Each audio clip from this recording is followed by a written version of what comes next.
Hello everyone, I'm that guy with a different opinion. I do video reviews that contradict the norm. Now, today I'm here to go and do a list of movies that are very well liked that I just hate, or at least think are overrated. So with that being said, let's just go and start right with number one, which is Skyfall. Now, to be perfectly fair, I've never really been a huge James Bond fan, and that may sound a little weird. I mean, he's a secret agent, he's got cool gadgets, he drives cool cars, he sleeps with hot chicks, and he kicks ass. Yeah, all that sounds cool, but it also sounds familiar. Oh yeah, Batman. Except for Batman came first, Batman has way cooler gadgets, a way better car, sleeps with hotter chicks, and kicks more ass. Because I don't care what anyone says, Batman would fuck up James Bond badly. I mean, maybe not the Nolan version of Batman, but I don't really count that. I'm talking about the comic book version of Batman. The real Batman would mess up James Bond so bad. However, I decided to go ahead and watch this one because everyone was just ranting and raving about how this was the best James Bond movie ever. And let me tell you something. If this is the best one, I am so glad I skipped the others because this movie was boring. For one, it actually takes quite a while for the story to really get going. The majority of this film is just like kind of establishing shots, you know, like James Bond goes here and they're like, oh, look at all the pretty scenery. And then James Bond goes here, oh, look at all the pretty scenery. And yeah, it's all pretty and it all looks good, but not a whole lot's really going on. And then even once the story does start, it has a couple incomplete storylines. For instance, like the biggest one is, he gets shot and then, he kind of like loses a step. Like when he comes back, he's not quite as sharp. He's not like on his game. And normally, I really like this storyline. For one, it's usually kind of interesting to see the hero struggle a little bit. But the biggest thing is I love that moment when the hero like gets it back and you're like, oh, he's got it back. Those villains are in trouble now. I love that. I never get sick of it. That doesn't happen in this movie. He's just kind of struggling with it and then all of a sudden he's just not. It's like the writers just sort of forgot about that storyline. Another incomplete storyline is the fact that they kind of mentioned in the beginning of the film that with all this new technology and everything that computers can do and all that stuff, is there really a need for a secret agent? Which I thought was a great question to ask, but it never really becomes a storyline. Like I said, they kind of mention it in the beginning, and then at the end, M gives a speech about why we do need a secret agent, but it never really becomes a storyline. It's just something that's kind of mentioned throughout the film, and I think it should have been a storyline, and this question really should have been explored. But it wasn't. It was just kind of vaguely talked about. But the biggest disappointment to me was the characters. For one, James Bond, Daniel Craig, from what I've seen in the previews, it really seems like he did better in the first two films. But in this one, I swear, he always has the same facial expression. He just has this like blank monotone stare. And it's like that almost the entire movie. It truly does feel like it never changes.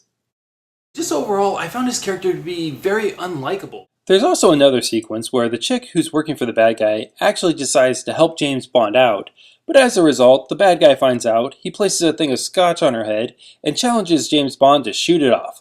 Well, James Bond misses, so then the bad guy just blatantly shoots her, ending her life. And what does our hero have to say about this? It's a waste of good scotch. Wait, what? It's a waste of good scotch. So first of all, he doesn't even try to save her.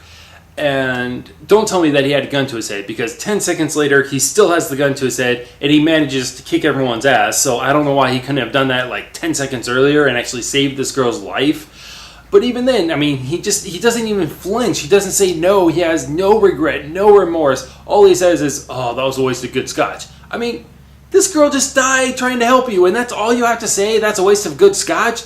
You, sir, are a douchebag. And then the villain was kind of disappointing too. I don't even know how to pronounce his name, but he was in No Country for Old Men. He was great in that movie. He was a great villain. So when I heard that he was going to be in this one, I was excited. I was like, you know what? That might actually be good. That might actually make this worth watching. And I don't blame the actor. I don't think it was him. I really do think it was just the writing, because once he gets captured, they take his computer, and they're trying to get information off of it, so they like plug it into their mainframe. But as soon as they do that, the computer uploads a virus into their mainframe, which is how he escapes. So I was like, okay, that's kind of clever. And then as he's escaping through these tunnels, James Bond is going after him.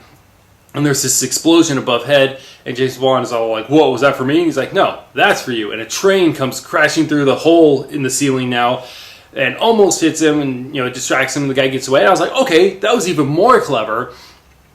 Third step is he's trying to kill him. That's why he's trying to escape.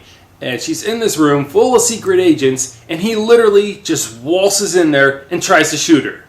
So it's like, okay, you have a 3-step plan here. First step, clever. Second step, even more clever. Third step, as simple as can be. I mean, what happened? You were doing so well. And then after this point, it basically just becomes M and James Bond goes here, bad guy tries to kill him. Then they go here, bad guy tries to kill him. And then they go here, bad guy tries to kill him. And they have like so many opportunities to kill them, and they never do it. And it's just boring and repetitive, and it just sucked. Absolutely sucked. If this is the best one, I have no idea how the franchise has lasted this long, because this movie was just dreadful. Alright, so the next on my list is Superbad. Now, there's 2 main reasons why I don't like this movie. One, I just didn't find it funny. I just found it very dumb. However, I do realize that comedy is very subjective. Everyone's got a different sense of humor, so I'm not really going to gripe on that too much. But like I said, I just didn't find it funny. The other big thing that I have with it is the fact that this is one of those movies where there's not really much of a plot or not really much of a story going on. It's basically just 2 hours of someone's life. In this case, these 2 teenagers' lives. And that's really all it is. And I know this isn't the first film to do that, but it does seem to be where this idea really started to get popular, because now there's a lot of movies like that where, like, again, there's no plot, there's really no resolution, there's no real story. It's basically just 2 hours of someone's life, or of these groups of people's lives, or whatever. And once again, I have 2 problems with that. One is, to me, the whole purpose of movies and comics and books and things like that is to experience something that we're probably not going to see in real life. Not to say that movies can never be realistic or deal with real life issues. I'm just saying I need a little bit more than that, because if all I'm watching on screen is just life, I mean, I could just go out and live life. What's the point of watching a movie about it? I don't get that. But the other big problem I have is the fact that not only are these films, becoming more and more popular, they're also becoming well respected. I have a big problem with that, because again, a lot of times they don't really have much of a story. They usually don't have a resolution, and a lot of people like that because they say, "Oh, well, life doesn't always get resolved. It makes it more realistic." And yes, it does make it more realistic. But as a writer, it is so easy to write. It is so easy to think of a problem if you don't need to come up with a resolution. It is so easy to think of scenes if these scenes don't need to add up to anything. It is so easy to think of characters and material for your story if you're not going to create anything new, if you're just going to borrow from what's already there. So if you like these films, I mean, that's one thing. I mean, to each to his own, you can like whatever you want. I just don't understand how these films could be respected when they are literally the least creative films in existence, because the people who write these are not creating anything new. They're not creating stories, they're not creating characters, they're not creating new situations, they're not creating new devices. There's no creativity here at all. Alright, so the next on my list is Paranormal Activity. Or should I say, Paranormal Activity. Ooh! Yeah, okay. Alright, so I got a couple problems with this. One is just the story. The story is just so basic. Really all it is she's being haunted. Now, I understand that there's a backstory as far as why she's being haunted, and I've only seen the first one, and from what I understand, as the films go along, they kind of go more detail as far as why she's being haunted. But at the end of the day, really all the story is that she's being haunted, and that's it. I need more than that. That's boring to me.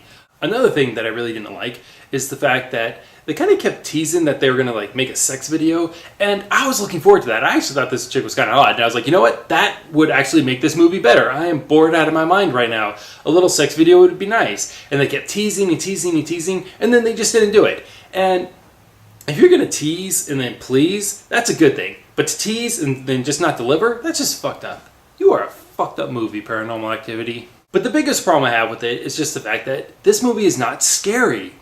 And I know a lot of people were scared by it, but it's just because of a psychological trick. Because they do these shots where it's like a still shot and like nothing happens, nothing happens, nothing happens, and then they'll show like a little something happen, and then nothing happens, nothing happens, nothing happens, and then a little something more. So they're kind of training you to wait, and they're training you to look for these like little things. And then they'll do a scene where, you know, like the music starts building up a little bit, and then nothing's happening, nothing's happening, nothing's happening.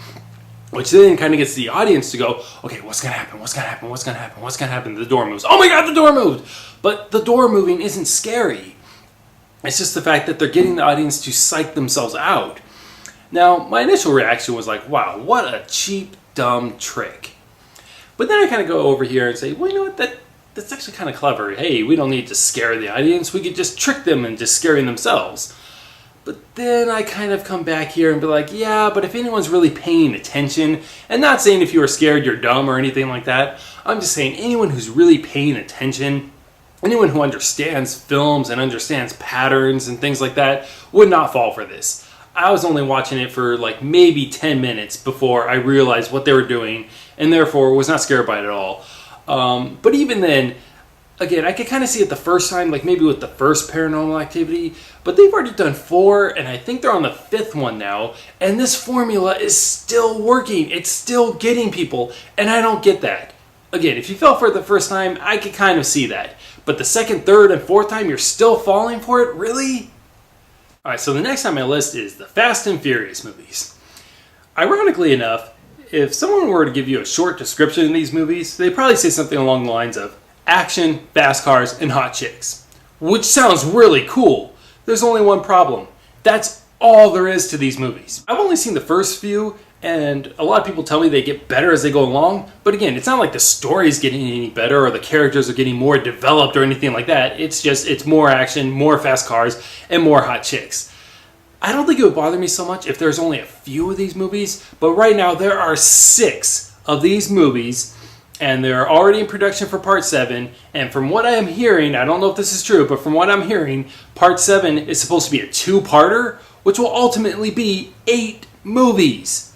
That is an entire franchise. It's like, really? Are expectations really so low that action, fast cars, and hot chicks can make an entire franchise nowadays? I mean, really? Come on.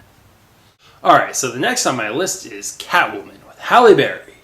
And I know what you're thinking. Why is that on the list? No one likes that movie. Well, I will tell you why it's on the list.